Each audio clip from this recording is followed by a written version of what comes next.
If you're watching this video, you probably have one of my patterns, which is this beautiful tray here.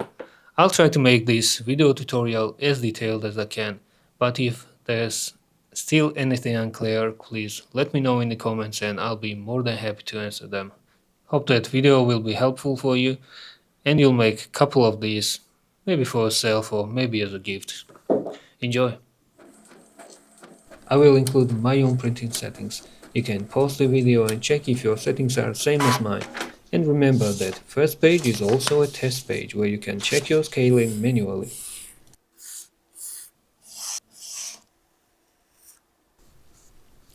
As you might know from the pattern, I will be using two different leathers. One is 2.5 mm thick, pretty firm and can hold the shape. Other is 1.5 mm and has beautiful embossed texture.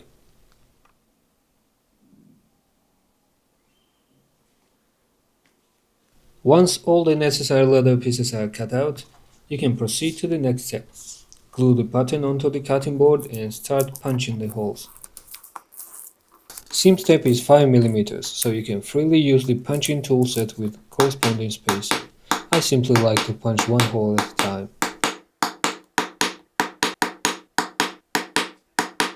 Keep your blade sharp and carefully cut out the leather details.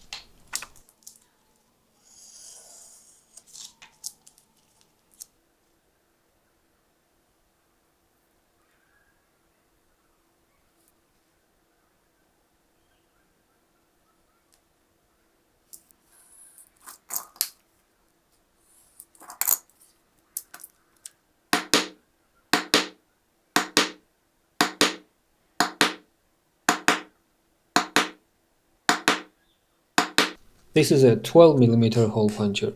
If you don't have it, don't worry, anything between 8 and 15 will do just fine.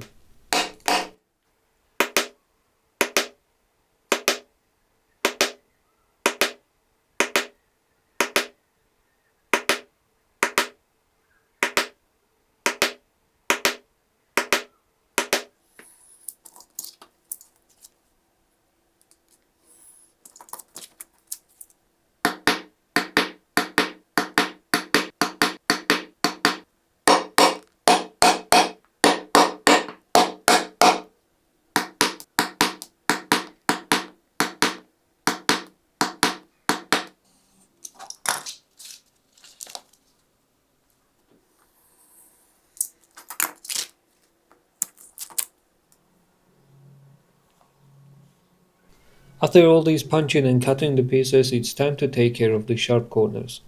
Knife and regular plastic card will do just fine.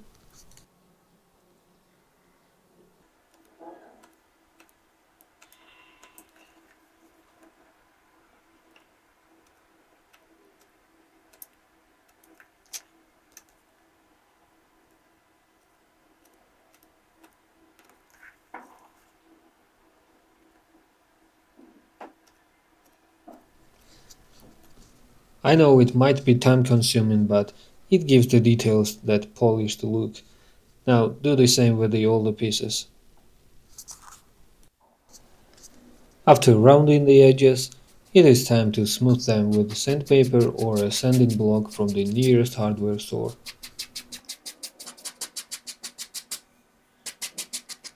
Since I have a chrome tanned leather, Doco Pro gives the best results from my own experience. Usually I buy it from the local leather store, but you can also find it on the weaver's website.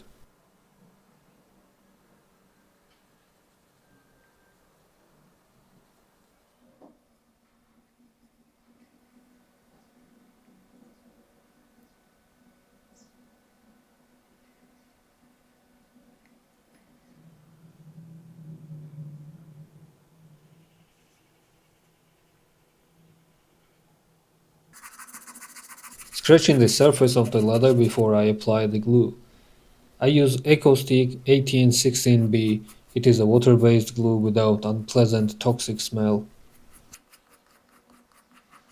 Simply apply the glue on both sides and after about a minute pieces are ready to be glued together.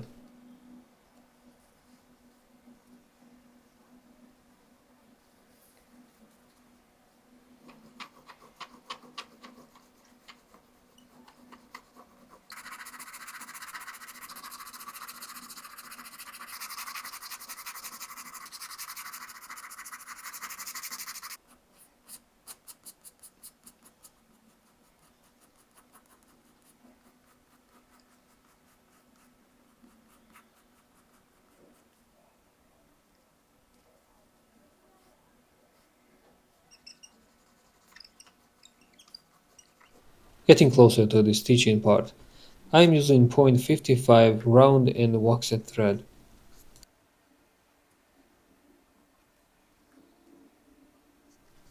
Center of the upper detail of the tray is the first thing you need to stitch.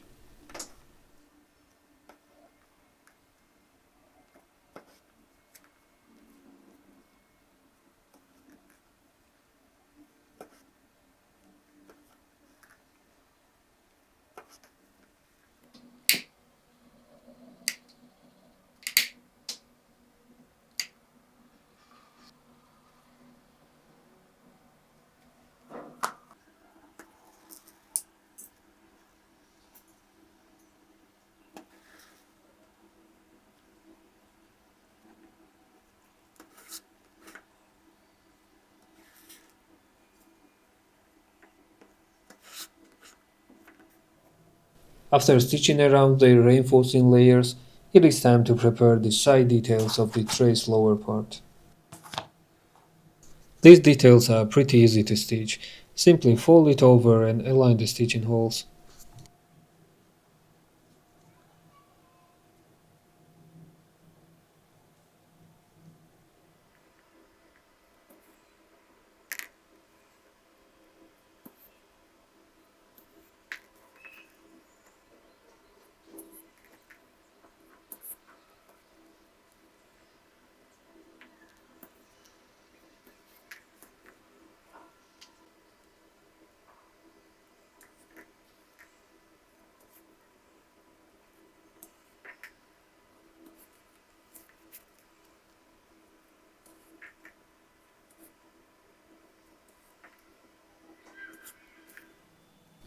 After preparing all four details, they are ready to be stitched in place.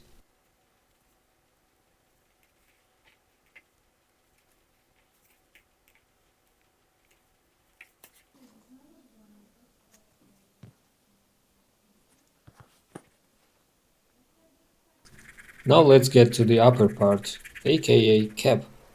It also has four decorative details, but they are a bit different to stitch.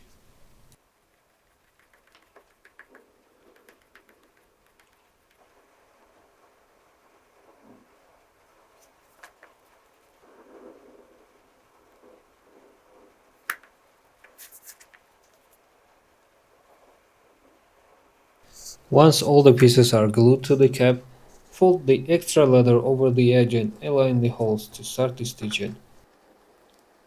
This part might be tricky but not too hard to do. Take your time and tighten the thread correctly.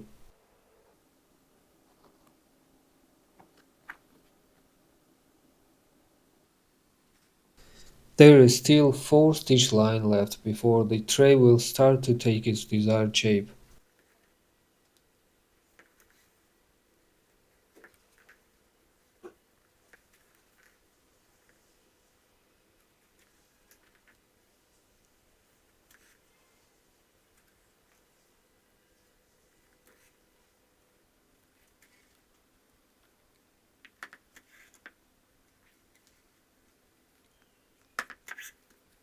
Folding the sides at the start will help to stitch them in a correct way.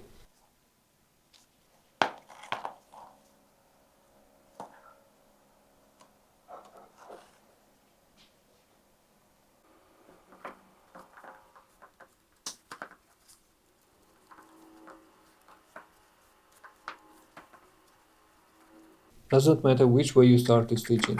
Start with double loop and tighten the thread. Then do simple X stitch and add one extra loop in every other hole. End result looks like an hourglass.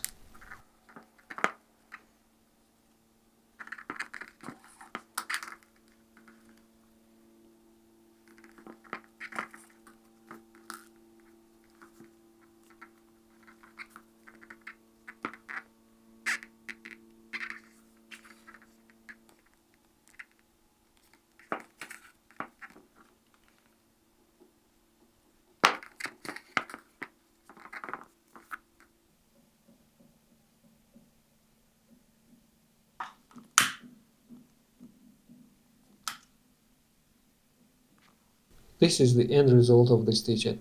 Now, do the same with the every other corner.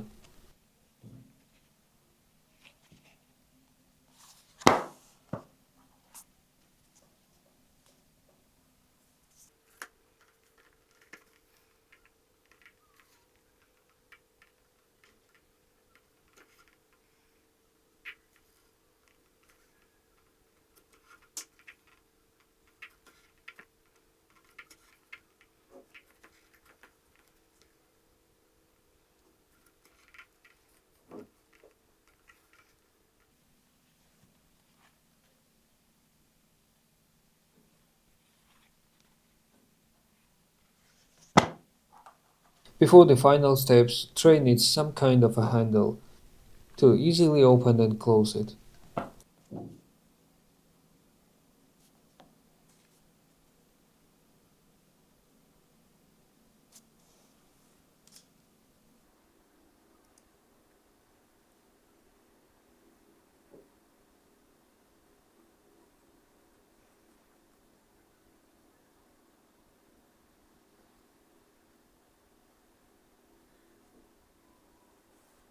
After cutting one side, I will add the duct tape to prevent the inner layer from moving.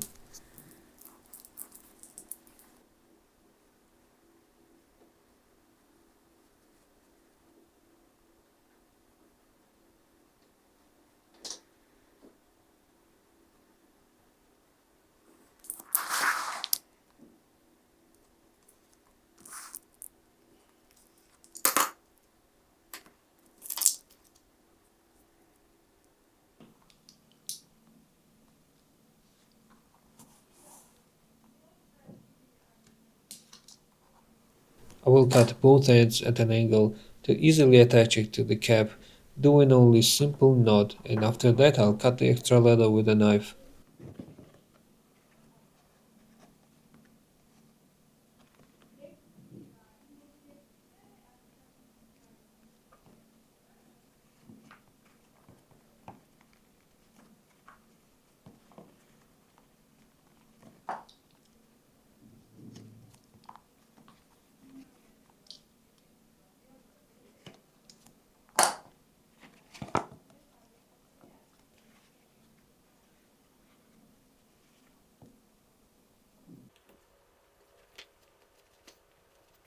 At the very end, shape the flaps on the lower part, put the cap on the tray, and the project is done.